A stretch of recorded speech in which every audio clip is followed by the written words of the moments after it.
Hello and thank you for joining us on the Pigskin Preview. Alongside head coach of the Western Illinois football team, Bob Nielsen, I'm Andrew Bacon. Coach, how are you today? I'm good, thanks. Thanks for, yeah, it is. It's a very nice day. We might get a little bit sweaty if you notice, so just bear with us here. But we're going to go ahead and get started here. Last weekend, the Leathernecks took on the South Dakota Coyotes for the conference opener. And Coach, going into the game, this is your first conference opener this season and also for your career. So how important is it to start off with a win? Conference games, when in the Missouri Valley Conference, are all going to be battles, and to get off to a good start with a win, particularly when you're playing at home, was really important to our football program and our team, and so I was really pleased not only with the win but the way we played. We played the way that we needed to play, and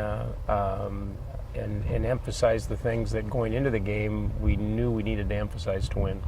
All right, and then last Saturday was not only game day, but it was also Coach Nielsen's birthday. And so, Coach, that's kind of a cool thing to have your conference opener on your birthday, but I mean, it's a pretty stressful day normally. So I guess what are your thoughts on having a birthday on game day? Well, when you have a birthday in the fall as a football coach, it happens about every 7 years. So, you kind of just don't pay a lot of attention to it. Actually, I think, the team made a bigger deal out of it than I normally would. But that was certainly a special day. I had some family here, and a special day with the win. Yeah, and as you said, a great gift to get the win. That's always probably the best present you can get on game day when you have your birthday. And so we're going to go ahead and check out the highlights as the Leathernecks would win 24-10. So let's toss it out to Nico Hefflinger and Garrett Canuck.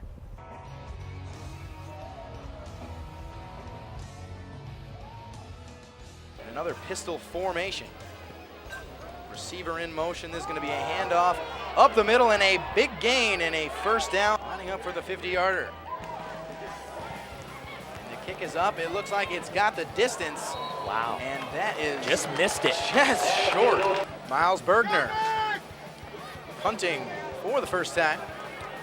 Good punt there from Bergner. Caught by Antoine Ford. He's going to have a little room to work with and eludes a tackle, but is tripped up back. Gets to about the 25. Another handoff to Nico, and he's got a little bit of room up the middle. Able to have a stiff arm break, a tackle, and truck a player over, and another first down, a gain of 15. Clock down to 5. Going to be a handoff to Nico Watson, a nice block, and another first down, and then some. Field with the running game. And another handoff to Baker, and he's going to cut back inside. Great run from Baker. And pick up another first down, going to be first and goal. Knuffman, this one is going to be up and through the uprights. Knufman's first field goal of the season. J.J. Raffleson right up on the line of scrimmage is going to be a swing pass to the outside. Terrence Terry bowling over Antoine Ford. Vandermountain looking to his left all the way, and that is going to be out of reach. And an incomplete pass brings up fourth down. Here's Miles Bergner, and a high snap, and that's going to be over the head. He's being chased down by Chip Holschlag, and he touched it. On the ground. And that's going to be picked up by Kevin Kitzel. And a touchdown for the Leathernecks. Kevin Kitzel's second touchdown this season. 4 wide set, 3rd and 3. And a handoff, or actually a keeper by Vandermountain, and fighting his way into Leatherneck territory, getting to a very manageable field goal as Bergner is going to split the uprights. As we saw there, after the first half, the Leathernecks lead 10-3. Coach, being up only 7, I noticed that the offense struggled at times to get down the field. They were only 1 for 7 on 3rd down. What was your thoughts? Well, we needed to play better offensively. We talked about that to our team in halftime. We talked about the fact that, hey, we were capable of moving the ball with more consistency. We needed to create some plays on the perimeter, and we really felt that scoring 2 more touchdowns would be what we needed to do, and actually talked specifically to our team about, hey, we need 2 touchdowns in this half to kind of put the game away.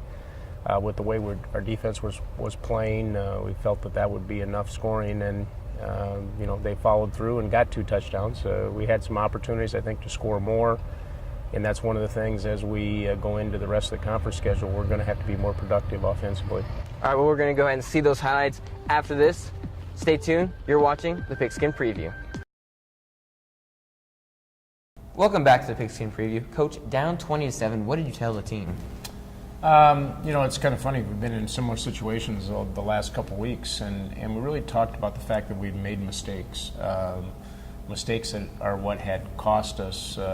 It wasn't necessarily a situation where Southern had played well. We'd given up a couple of short fields, and Southern had taken advantage of those. And so we talked about getting that opening possession. We were getting the ball back to take that possession and to put a good drive together and put a score on the board. And we were right back in the game, and that's what we did, and really made it a heck of a football game throughout the second half. Let's go ahead and take a look at that second half and see the Leathernecks try and rally back. Norvell dropping back, a lot of pressure from Southern once again. That's going to be a completion to Fredson Solomon for a first down. Western handoff going to go to J.C. Baker. He's going to try to bounce this out, and he does, and he's got a lot of room, and can they catch him inside the 20, breaking a tackle, and for the touchdown, a huge play by J.C. Baker. A couple times before snapping the football. He's going to roll out, and he's got a man. That's Fredson Solomon for a gain of 15 yards and another Leatherneck first down. On first down, it's going to be a little fake pass and then a handoff to Baker, who's going to pick up a gain of 10. Norvell looking to throw on first down, steps up, takes a hit. He's got a man downfield. That's Joey Borsellino inside the 20, out of bounds at the 15-yard line. This can be forgotten if he can put this one through the uprights. It is up and it is blocked by Southern Illinois, and they are going to recover the punt, and no one is going to catch them. That is the second time in back-to-back games that the opponent has scored a special teams touchdown. We saw it last week with Missouri State. Norvell in the pistol. This is going to be a play-action pass. Looking to air it out again. This time he's got Lenore open, and that's a completion. Lenore trying to fight his way for some extra yards. Brought down at the 6. To the left side of Norvell, looking to pass. Quick slant to Borsellino. And that is right on the goal line. Going to depend on the spot. I think you get up there, you snap the football, and try to sneak it in right now. Borsellino in motion. And another handoff to Baker, who's going to fight his way, and he is in for the touchdown. We saw the huge fist pump from Fredson Solomon, and Western makes it a one-score game once again. Hey, let's keep going. Knuffman, line drive kick, fielded at the 10 by Tay Willis. And he's going to bounce this one out, and trying to chase him down is Dave Nicholson, who pushes him out of bounds near midfield. There are a couple flags on the field. We're back. There's actually one play remaining in the third quarter, as that is going to be a completion to the tight end, Adam Feeney. Taking a look at the stats here in just a second. This is a handoff to Agnew, who's going to bounce this one out, and in coverage was David McDaniel, able to push him out, but inside the 10-yard line is Agnew. Under center in the I formation, hands it off to Agnew again, and he's going to walk into the end zone. And Southern remakes this a two-possession game. Bell in the pistol. On first down, look at a pass, takes a big hit, throws it up for Lance Lenore, and a flag is going to come in. Pass interference on the defense, number 5. 15-yard penalty and automatic first down. Quick pass out to Borsellino, had to turn around to catch it, but he's got a little bit of running room. And that's going to be another first down, and lead blocker Jimmy Holschlag once again all over this football field the whole game. But let's see what they can do on 3rd and 10. Norvell trying to keep the play alive. He's going to run it, and he's going to run out of bounds, and he's going to have the first down. Baker motions to the left, Norvell looking to the right. And that's going to be a quick completion to Freddie Solomon for a gain of 8. Keep pounding it at him. It's going to be a handoff to Baker. He's going to be brought down. Looks like Southern's bringing the pressure. And Norvell got some time, and that pass almost intercepted by Anthony Thompson. Norvell, he's going to be throwing. He's going to throw it up to Lance Lenore, and the pass deflected by Chris Davis. That's going to be a turnover on down. In the game, excuse me. As Norvell looking to pass on first down, he's going to air it out to Kyle Hammonds, who gets laid out. That's a target. And a flag comes in, and I think you might be right, Gary. That might be targeting. Personal foul, targeting on the defense, number 1. 15-yard penalty from the previous spot by rule number 1. Qualified himself for the remainder of the game. There it is, now at the 41. And Norvell going to air this one out, and caught by Borsellino, who falls down. Bird on fourth down, and it's just been very unfortunate that they should be. As Norvell gets that one into IC Scott. Minute 36 on the clock. Norvell, pump fake, quick throw, high, but caught by Joey Borsellino for the first down. Norvell going to throw again. That time another catch by IC Scott inside the 5. Williamson showing blitz again. It's coming off the edge. Norvell steps up, and IC Scott trying to adjust for the football. He was ripped down by Courtney Richmond. Yes. Pass interference on the defense, number 2. 15-yard penalty from the previous spot and an automatic first down. Norvell looking to throw a lot of pressure, just going to air it up. An amazing catch made by Lance Lenore. Catch. Even if Western isn't able to win, that talk about a top 10 catch right there. Onside kick attempt. And it takes a good hop and goes out of bounds, and a flag on the field as that kick went out of bounds. So Southern will get the football.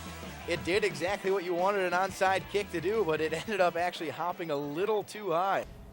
As we saw, the Leathernecks would lose the game 34-28. Let's go ahead and take a look at some of the stats. As we see there, Trenton Norvell had a very good game. Coached 25 of 50. The percentage, obviously not the best, but that's a lot of throwing attempts. 277 yards, 2 touchdowns, and then the interception. J.C. Baker, another career night or career day for him. 163 yards, 2 touchdowns, and then added 3 receptions and 22 yards. Joey Borsellino kind of reminded me of a little Wes Welker out there. 10 receptions, 110 yards, and of course you don't see it on the stat line there, but Lance Lenore did have the 2 touchdowns for Trenton Norvell. And then on the other side, Ryan West, 16 of 30, 147 yards, 2 touchdowns and the interception. And as Coach talked about earlier, he had a very good first drive, but the Leathernecks defense really stepped down and shut him down a little bit there. Malcolm Agnew had a decent game, 20 carries for 107 yards, a touchdown, and then 2 receptions for 21 yards. And then their leading receiver is John Lance, who's had a pretty good season, but was shut down for only 39 yards.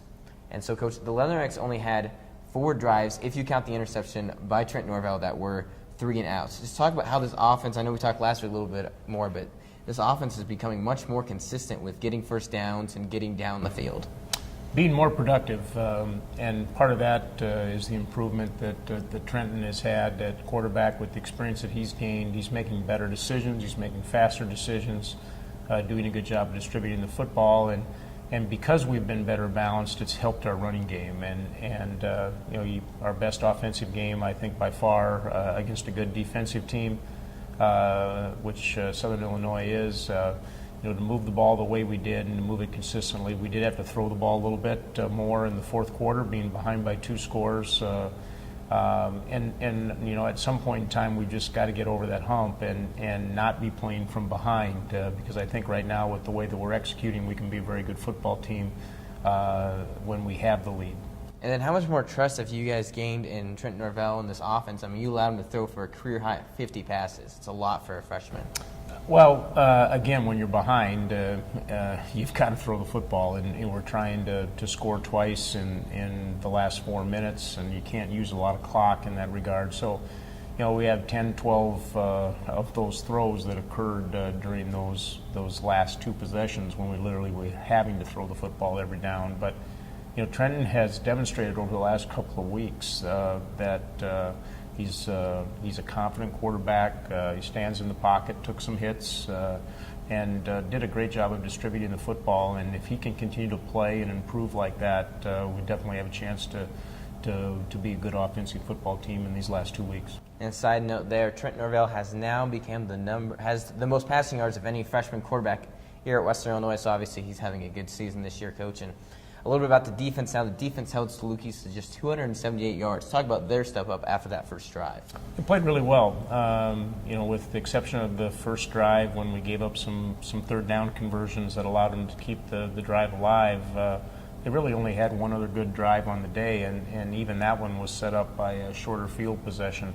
The thing that we didn't do a good job with is with our kicking game and some of the other things, we did a very poor job of playing field position football, and good teams will capitalize on those opportunities, and that's what Southern did, and generated points off of short field, and obviously the kicking game score was a big play. And then talking about special teams, obviously you guys had some struggles last week. What are some things you're going to try to adjust with the bye week this weekend? Well, the bye week gives us an opportunity to go back and really focus on some true fundamental things, and working on timing, and we spend a lot of time in the kicking game. We normally on average going to spend 20 minutes out of every practice session on things related to the kicking game, and these 3 practices that we have this week during the bye week will actually spend about a half an hour on kicking game related things, and more than scheme, really working on fundamental skills. So we hope that helps and pays off as we move forward in these last 2 weeks.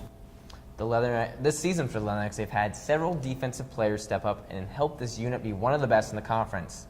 This defense has several key players who have stepped up to continue their outstanding performance as a whole. One of these players that I got to talk to was junior standout linebacker Kevin Kinsel. So this week he is our featured player of the week.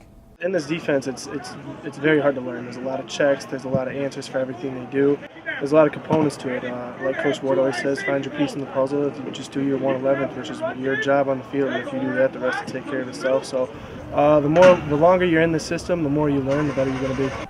Working hard over the offseason and playing Coach Ward's defense isn't the only reason for all of Kevin Kinsel's success. Each week, the linebacker is studying game tape of the opponents and preparing by watching the film. He went ahead and took us through his tendencies when watching game tapes. A lot of their consistent plays, what their fullback's doing, how their guard is setting up, formations that they like to run play action out of, what the quarterback's checking, where he's looking to put the ball, who his favorite receiver is. So when you key into a lot of that and you learn the checks, you kind of know what's coming. Coach Ward and Coach Bradley, Coach Yelk, all the defensive staff really hones in on that, and they really get us prepared during the week to kind of anticipate what they're going to run. With his play this season, Kevin Kinsel received a lot of recognition around the league for his hard work and his performance. This year alone, out of 10 games, he's received the College Football Performance Award 4 times. It's really cool. It's a lot of fun, and I mean, the best thing about it is that you can really say thank you to your teammates, because that's who's really put me in the position to do it, and also thank the coaches a lot too for calling the right plays, coaching me up, and putting me in the right spot. With the bye week this weekend and only 2 games left, the Leathernecks have a chance to finish the year off strongly with a much-needed weekend off. Get back to the fundamentals. That's what we're going to focus on this week. We're going to get some young guys in there, see if we can relieve the defense a little bit later in games, and really, like I said, just work on fundamentals, learning the defense again, get back to basics, and learn how to play a full game, because beginning of the season we couldn't finish a game properly, and lately we haven't been able to start a game properly, so that's big for us this week. Last season and early on this season, the offense had struggles moving the ball. Kevin Kinsel tells us his point of view as a defensive player who can watch during the games on the sideline and also on the other side of the field during scrimmages of how the offense has grown this season. Big time. I mean, they're really meshing together now. They're really playing well together as a unit, and that's huge for us, because when they're picking up first downs, it's the less time we're on the field. That's more time for us to fix whatever we're doing wrong on the field and see what we're doing wrong. So by them putting points on the board and keeping the ball in our possession is big. As you can see, Trent has really grown this offseason, and JC has become a big part of our offense too. Coach, this season for the Leathernecks, Kevin Kinsel has really stepped up. You know, originally he stepped up to help with JJ not being able to play. But this season, he's been his own player where a team has to account for him constantly because he's always making big plays. Just talk a little bit about him. In my opinion, Kevin's one of the best linebackers in the league. He's a guy that can play in both levels. He can play physically on the line of scrimmage. He can play on the perimeter. He can be a very effective player in the pass game, and he's an athlete. He's a guy that understands the game. He's very football smart, and you can see his athletic ability because of the fact that he plays in a lot of our kicking game units, as well as holds on PAT field goals. Probably one of the few linebackers in the country that's doing that, and a guy that is really become a leader on our football team, and anxious for what he can do here in finishing out this year and also looking ahead to next season. And then I know obviously you weren't here in years past, but when he first got here, he was a defensive back, converted to a linebacker last year. And then obviously you weren't here, but studying film when you got here at Western, how have you seen him grown from last year to this year? I think just understanding of the defense. He's really one of the true what I'd call defensive leaders. He directs traffic on defense. Has an understanding of not just what he does defensively, but what everybody does defensively, and that's been probably the biggest improvement in his game. We're going to take another quick break, but stay tuned, as up next we'll take a look and see how the other Missouri Valley teams did. You're watching the Pigskin Preview. Welcome back to the Pigskin Preview. We're here for the 2-minute drill with Ryan Ricketts, starting center for the Leathernecks. How are you today? Good, and yourself? I'm doing pretty good. Ready to get this 2-minute drill going? Sounds good, yep. Don't want to get stumped here. I got Trenton Norvell last week, so okay. You got to try and beat him out there. I'll do my best. All right, so let's go ahead and begin. What has it been like starting for the Leathernecks this year? It's been neat. It's been a great experience so far. Obviously, when you're out playing, it's a lot more fun than on the sidelines. So it's been cool this year. And then, what's it like being able to play, be more of a play caller than like the offensive guard or the offensive tackle? It's fun. You got to do a little bit more preparation, know the defensive fronts and what they're doing and their blitzes and all that stuff. And it's neat. It gives you a little bit more responsibility, I guess you might say. And then what's something most people don't know about you? I'd say I love to read the newspaper. I wake up in the morning and read the newspaper, whether it be online or the hard copy. And then what is your major? Ag business is my major. And then if you could do anything after college, what would you do? It'd be the ideal job, I think, would be take over the family farm.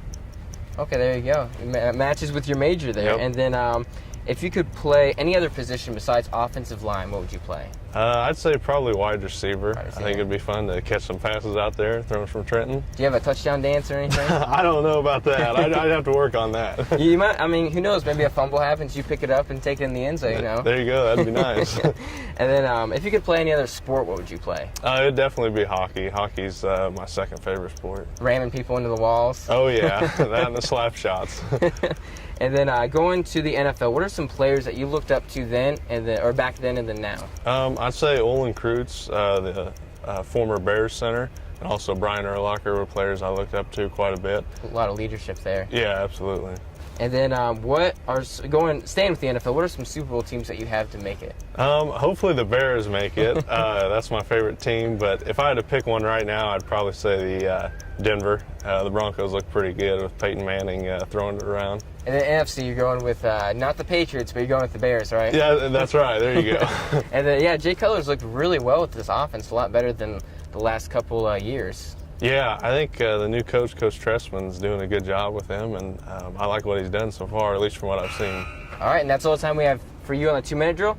Make sure you stay tuned as we're going to take a quick commercial break, but we're going to preview and look at some of the scores from last weekend and preview this upcoming weekend. And there was a couple pretty big matchups, a couple top 10 teams, and so you'll want to see who won and who dominated and who lost. You're watching the Pigskin Preview.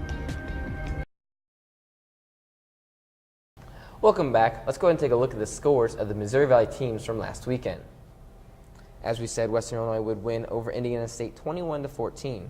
South Dakota State was able to beat the struggling South Dakota of late 27-12. Northern Iowa held off Missouri State 17-10.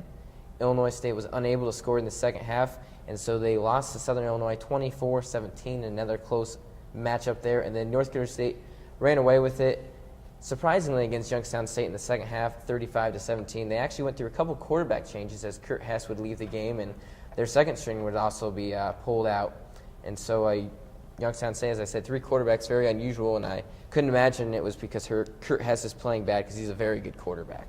And taking a look at the standings, North Dakota State is at the top, 7-0 now in conference. Youngstown State 5-2, Missouri State 5-3 after a 0-4 start to the season. Incredible by them. Southern Illinois and South Dakota State both are at 4-3. Illinois State at 4-4. South Dakota 3-4.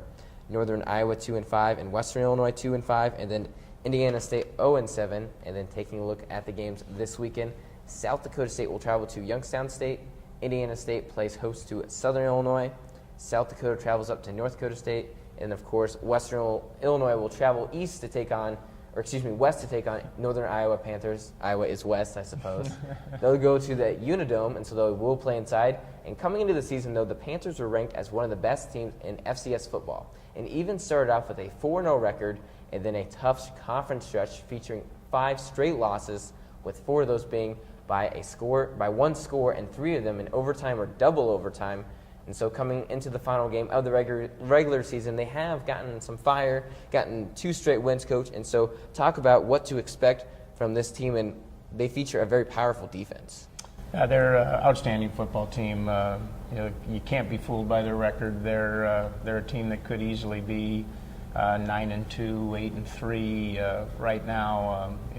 They went through a period of time where they lost a lot of close games. Similar to us, maybe even closer games than ours. We had a lot of one-score games, and they lost 3 games in a row, I think, in overtime. So very talented, both offensively and defensively. They're going to create some very difficult matchups for us, and at the same time, we've got some momentum, and we want to play our best game of the year on Saturday. And speaking of some of the offensive things that they do have, they have David Johnson, and then it appears that Sawyer Cole Morgan, I don't know if you know his status, but he has been unable to play these last couple of weeks. And they've had a quarterback who transferred from Nebraska who's done a pretty good job for them getting them back to the winning ways. And so what do you expect out of this, a little bit more about this offense, if you know who's starting at quarterback? Yeah, I would expect Cole Morgan to be back. From what I've read, he was actually available last week, but they were just kind of being unduly careful with him. He's different in that as a better passer, he has the ability to really make you defend the field, and that gets complicated because if you defend the field, David Johnson, one of the top backs in the league, yes, and has demonstrated to be one of the top backs in the country. Another guy that's a 1,000-yard rusher, so they'll be a very difficult team to defend, and you've got to try to control. You're not going to stop, but control their offense. Certainly the best defensive team that we've played in recent weeks, a team that has great personnel and plays very aggressive. Mark Farley, their head coach, who I know personally, is an outstanding defensive coach, and his teams always play strong defense. And they rank atop a lot of the defensive ranks for the Missouri Valley Conference. And so with that, let's go and take a look behind the numbers for Northern Iowa. As we see here, the positive things, as I said, scoring defense, they're second in the conference, 19.4 points a game, second in sacks with a total of 30, second in against opponents on third down, 35%, and then fourth in total defense, 332 yards per game. And then some of the negative sides, they haven't created a whole lot of interceptions. They only have 8. That's ranking them 9th in the conference. Time of possession for their offense is ranked 8th with 28 minutes and 22 seconds per game. They are ranked 7th in offensive red zone percentage at 77.8%. And then, of course, as I said earlier, they've lost 4 of 7 games by 1 score, and so a lot of close games there that they have been involved in. The Leathernecks will take on the 6-5 Northern Iowa Panthers this Saturday at 4 p.m. at the Unidome. That's all the time we have for you this week on the final edition of the Pigskin Preview. I would like to personally thank the broadcasting department head, Buzz Hoon, the athletic department and football team for allowing me to do my interviews, Sean Gracia, Stephen Fewer, and Brandon Durham for their help this season. And then, of course, my studio crew has helped me on the show for every week this past year, Crystal Julie, Tyler Eddy, Casey Woodman, Mario Calero, and Mitch Dinkelman. And finally, a big shout out to our viewers who have been watching this entire season. For Coach Bob Nielsen, I'm Andrew Bacon, signing out for the final time this year.